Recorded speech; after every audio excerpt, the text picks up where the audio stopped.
Bonjour, bonjour chers amis, chers frères et sœurs, j'espère que vous allez bien et que la grâce de Dieu et l'amour de Dieu est avec vous. Alors, je continue avec mon programme de 10 jours de prière. Donc, je vais essayer d'enregistrer très rapidement pour que ça ne dépasse pas 10 minutes. Donc, le jour 4, c'est la liberté d'une vie centrée sur la simplicité. Donc, la liberté d'une vie centrée sur la simplicité. Alors, nous sommes en train d'avoir 10 jours de prière pour bien commencer l'année 2024.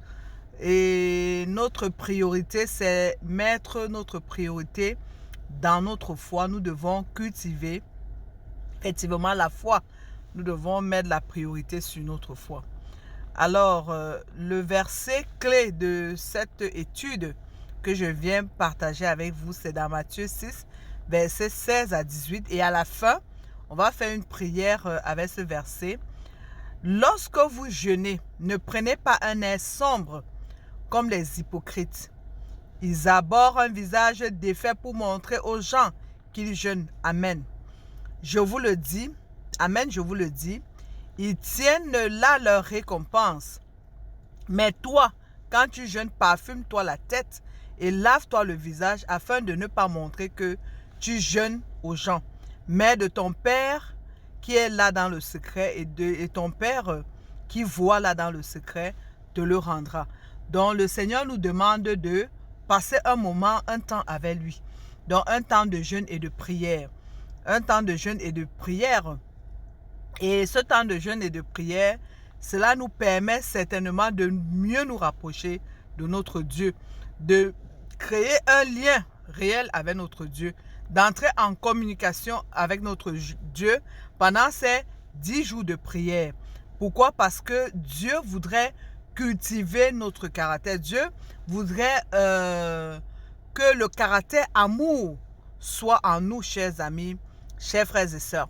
Donc, Dieu voudrait que ce caractère amour que lui-même il est, que ce soit également notre partage. Parce que Dieu veut que nous soyons des personnes qui aiment son prochain. Alors, le jeûne appelle un espace-temps donc pour se tourner vers Dieu. Donc, jeûner, donc, c'est de choisir de se désencombrer dans son esprit et faire une pause dans son quotidien en vue d'obtenir donc les bienfaits de Dieu. Dans cette idée, la lecture, par exemple, de la parole de Dieu, parce que lorsque nous prenons une journée de jeûne, par exemple, vous pouvez commencer à jeûner le soir, de 18h du soir jusqu'au lendemain 18h. Et pendant les heures, vous prenez le temps, toutes les 3 heures, par exemple, à lire la parole de Dieu, ok, à prier. Donc, vous parlez avec Dieu dans la prière. Et cela permet à l'Esprit de Dieu de communiquer avec vous. D'ailleurs, au travers donc, de différents passages bibliques, la prière et le jeûne ne font qu'un. Donc, nous pouvons prendre un jeûne parce que nous voulons effectivement entrer en communication, entrer en dialogue avec Dieu. C'est ça qu'on appelle la prière. Donc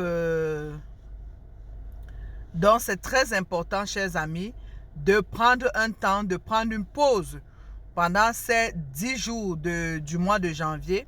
Donc nous avons commencé, ça fait déjà, nous sommes au 4e jour avec notre thème priorité de la foi.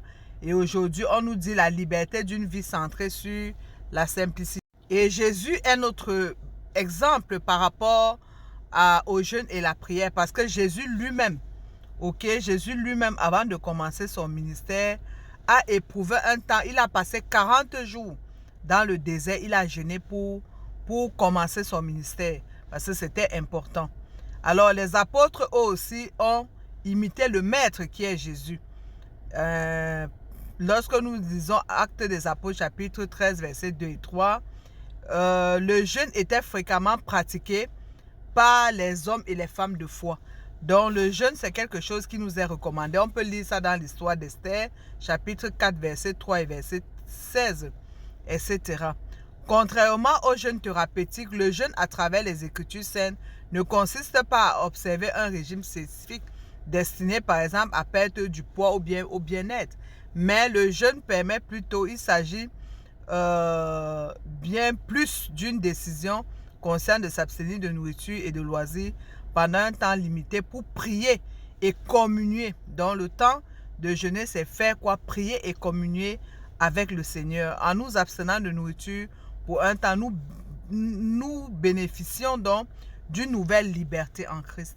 Parce que c'est pourquoi on parle donc de la liberté d'une vie centrée avec Dieu.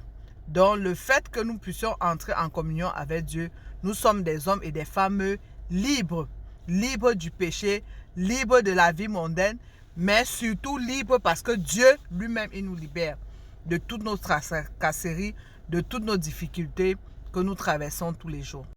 Alors, dès lors que nous entrons dans le jeûne, nous nous centrons sur une autre chose. Nulle place donc à nos envies. Nos centres d'intérêt quotidien seuls comptent la soif d'entendre la voix de Dieu. Donc, au moment où nous entrons dans le jeûne et la prière, nous passons le temps à la lecture de la parole de Dieu. Vous savez, la prière, c'est rappeler à Dieu ses promesses. Lorsque vous lisez la Bible, vous pouvez même utiliser les psaumes, le livre des psaumes. Vous commencez dès le psaume 1. Vous allez vous rendre compte que dans les psaumes, il y a des paroles que vous pouvez lire, méditer et vous reconsidérez ces paroles par rapport à vous-même. Accroître notre dépendance donc au Seigneur, être concerné par les approches spirituelles, reconsidérer les aspects donc de notre vie sous un nouvel angle. Bref, le jeûne tel que la Bible le prescrit, nous devons reconsidérer nos voies parce que nous voulons entrer en communication avec notre Dieu.